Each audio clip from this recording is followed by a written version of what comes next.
So the first time I realized something was wrong, I felt confused.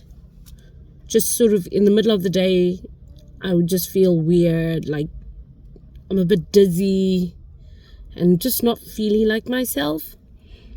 And so just thought, I must be a little bit tired or something. And then I started to gain weight. Fast forward a couple of months down, I'm still feeling weird at odd times, just randomly feeling weird. Just not like yourself, almost like you're distant.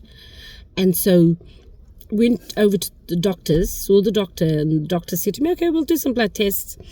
I was 42 years old at the time.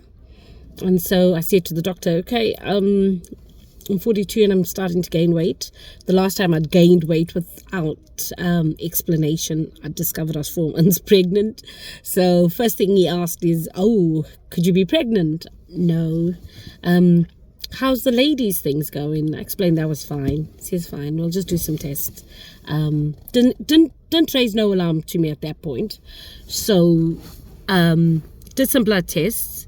And then I got a call from the doctor when the blood test results came back. Now, in the UK, the doctors normally don't just call you. They call you when there's something, some kind of concern, or if they need to do a second set of tests, or if there was maybe a mistake on the day and they may need to redo your tests.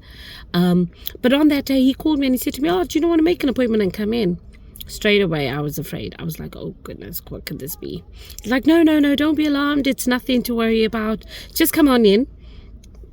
And so when I do go in, doctor tells me, we've done the perimenopause test and it's come back positive, and what you're going through is perimenopause.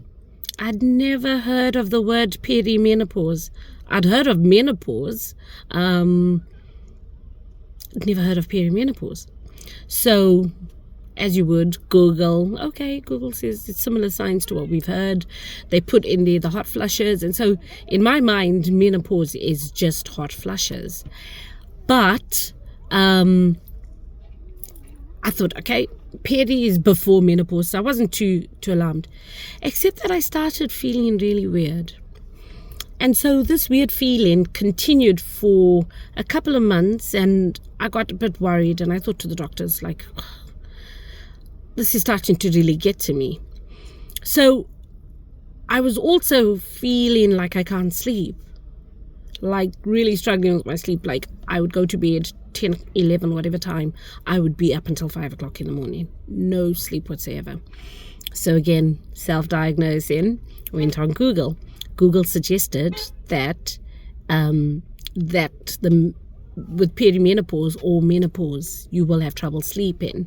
So I started taking sleeping tablets. Now I do still take the sleeping tablets because without them, I don't get any sleep at all. I desperately need them to sleep. And my job is quite a stressful job, so I need to sleep to be able to cope with work. But the most alarming one for me, I will share more of the symptoms in another video. This is just a quick introduction to how I found out I was perimenopausal, was memory loss. And that surprised me. I would be upstairs and I would walk downstairs and I would get into the kitchen and I would just completely blank out. No idea whatsoever where I was going, what I was going for, and go back upstairs. Once I'm back upstairs, still can't remember. Maybe 20, 30 minutes later, I'll remember, oh yeah, you're going to make a cup of coffee, you're going to make a cup of tea. And so I'd go down, make the cup of tea. And then I've made the cup of tea and I feel like I'm supposed to be doing something. My mind wouldn't really kick in that you've done what you thought you were meant to do. It's been done. And so this memory loss was quite worrying. But I'd made the decision that I wasn't going to take any of the HPV medication. I wasn't going to take anything for it. I was going to just sort of deal with menopause naturally. And that's been one of the worst. I say names. I am giving people names. your name might be John, but if you meet me, I might just call you Michael. And so that is part of the menopause that I just didn't expect. So my kids find it quite funny because I'm constantly asking them about something or someone, or calling them some name that they have no idea. Never met a person called Gavin, and I might just say, oh, how was Gavin today? And it's like, where did Gavin come from? But just to say, I was not prepared for it. Not prepared at all for the memory loss, the confusion, the feeling weird, feeling alien in my body, or the lack of sleep. Menopause sucks, guys. It really does suck. But that's going to be all I'm going to talk about today. Join me tomorrow for a little bit more, and I'll share a lot more of the symptoms that I think are quite bizarre for perimenopause, menopause, or postmenopause. So join me again, Tulu Hall Talks, on YouTube, TikTok, Instagram. Again, Tulu Hall Talks, Instagram, TikTok, YouTube. Bye.